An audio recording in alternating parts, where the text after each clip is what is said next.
Welcome back to another video, guys, and as always, thank you for all of the support. If you do have any question about anything that does come up in this video, then please leave a comment down below. Today I'm actually asking one of the questions that gets asked most often on this channel, and that is the question of, what is life like actually as a teacher, and is it really that hard? Is it really that crazy? Are the working hours really that bad? Because the amount of times I get people commenting on posts saying, look, I want to become a teacher, I've got this many kids, I work in this job, I want to change careers, I've always loved teaching, I've always wanted to be a teacher, I've been passionate about working with children and helping them achieve the best in their life, and the only thing that's holding me back is that I'm scared about the working hours, or I'm scared about the pay, or I'm scared about the expectations on teachers, or I don't know how it all works. And that's why I made this channel, is because I want to get the information out there to people that need it, because there is a lot about teaching that isn't really shared a lot, and if you do know where to search in the right places online, then you can find it, but there's no reason why it shouldn't be out there for people to know. It's just something that isn't really shared, and that's why I love watching other people on YouTube, watching their videos about what it's like doing other jobs, because it's something that does interest me. That doesn't mean I want to do their jobs. I think I'd be a rubbish structural engineer, or I probably wouldn't be a very good project manager, but I do really enjoy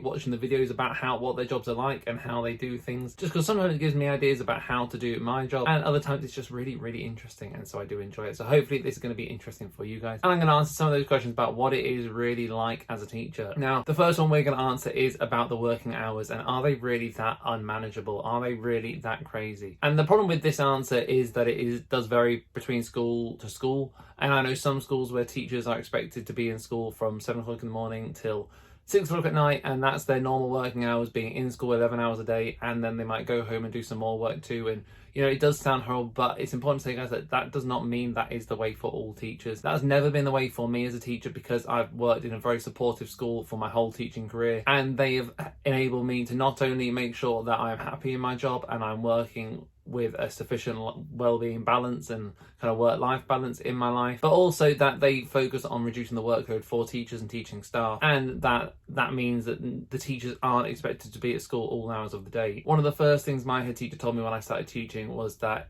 when we do have tasks set for us to do and things that we need to do, it does not matter where we do it or when we do it, as long as it is done by the deadline. And so, when you'll get given a task to do, same in many other jobs, you'll get asked to do something, it might be done by the next Friday, by the next week, whenever the deadline is, you'll get asked to do something, and then, you'll go and do it in your own time when you're working, do your job. But for teachers, obviously, when you're working with a class of children, you can't do those things between 9 o'clock and 3 o'clock, because the children are in the classroom, they're your priority, you're teaching them, but you've also got this other deadline of this paperwork that you need to finish, this data you need to fill in, that kind of thing. And when you're going to get that done? Now, that generally is done around outside your school hours, so it'll be done before school, it might be done after school, and that's all right, it's a good time to do it. But for some people, that doesn't work for them. They might not be able to do it after school, because they might need to rush off and go to a doctor's appointment, or go pick someone up from school.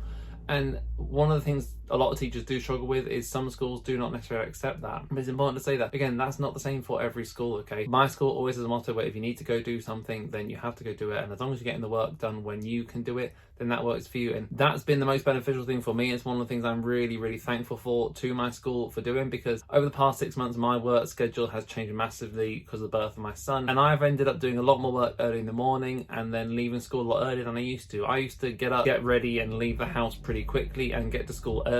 I'd work early before school, I'd then stay for a couple hours after school, and then I'd go home, and that'd be it. And that'd be how I'd get all my work done, and I'd fit it into those times. Whereas now I get up even earlier, I'll do some work very early in the morning, but I'll be looking after my son, so I actually get to school later. If you just saw me in school, it might look like I'm not doing as much work, but I'm just doing it earlier and at home. And then I'll leave school a lot earlier, because I'll be looking after my son in the afternoon, and then I'll do my work if I've got any to do that evening after that, probably gone 6-7 o'clock. So that's a big change to my work routine. That does not mean I'm not getting the work done. I'm still working just as hard as I was beforehand, if not even harder, but I'm just doing it at different times. But that's the good thing about when you work in a supportive school, is that does not matter, okay? So that's a long answer to the first question of, are the working hours that bad? The honest answer is, it is tricky at the start. You do have a lot of work to do in your first couple of years, but it does get a lot better. And as long as you can make sure you're working in a supportive school that understands that teaching is not everything in someone's life, and there is issues around people's lives where they might need to leave school a bit early one day, and those things happen, as long as you work in a school that understands that and supports that, then everything will be absolutely fine. And as I always say, I've been very lucky to work in a fantastic school all my teaching career, and I really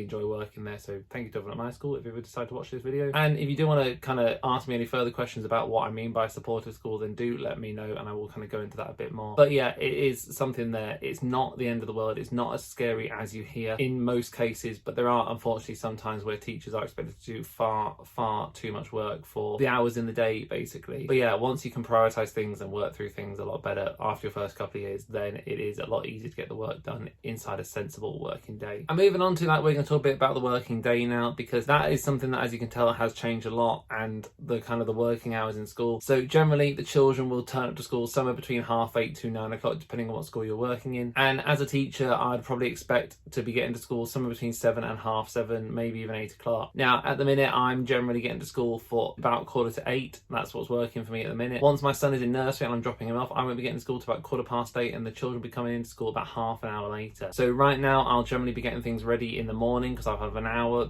before the children arrive, and I'll be getting, like, I might be printing something off for the children ready for that day. But I know come September, that's something I'm going to have to do the night before, because I'll be picking up from nursery later on in the evening. So I'm going to make sure that when I'm at school, I get everything ready for the next day, and it's all printed off, all done, all ready before I leave. It's another good way of making sure I'm organised, but it's also important to make sure that then makes sure I'm ready for the next working day. So when I get to school, it might only be next year, maybe 20 minutes before the children arrive in school. However, I'll be able to stay at work later on in the afternoon.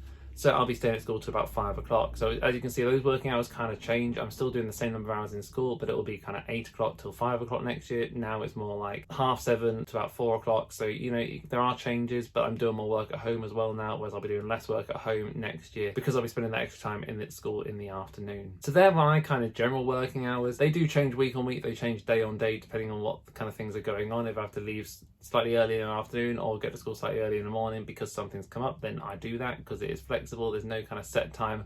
As long as you've got everything ready and set up for the children before they arrive, and you get all your work done after school that you need to do, then it is up to you. That's the same thing where, because you're working on a salary, it's not a kind of hour by hour pay. You don't necessarily get paid for every hour that you're in school, but you do get paid a very good wage, and it is a very rewarding job in many other ways as well. The other big thing that you need to make sure you're ready, and this is in the case of a primary school teacher, which I am, obviously this is different for secondary school for the majority of teachers, is that you're going to be teaching multiple things every single day. So the other thing people often ask is, you know, how on earth do you know everything you need to teach about all the different lessons? And the answer to that is just practice. There's no easy way of knowing what to do. There's no easy way of changing things up and suddenly understanding how to do things. It is just a case of actually, you know what, you have to do a lot of work at the start of your teaching career to make sure you are understanding everything that you need to do, and as you do it more and more, you get better and better at it, and you remember more and more. My knowledge of things like grammar in English when I first started teaching was so much worse than it is now, and that's not because I spent a particular amount of time actually sat learning the topic.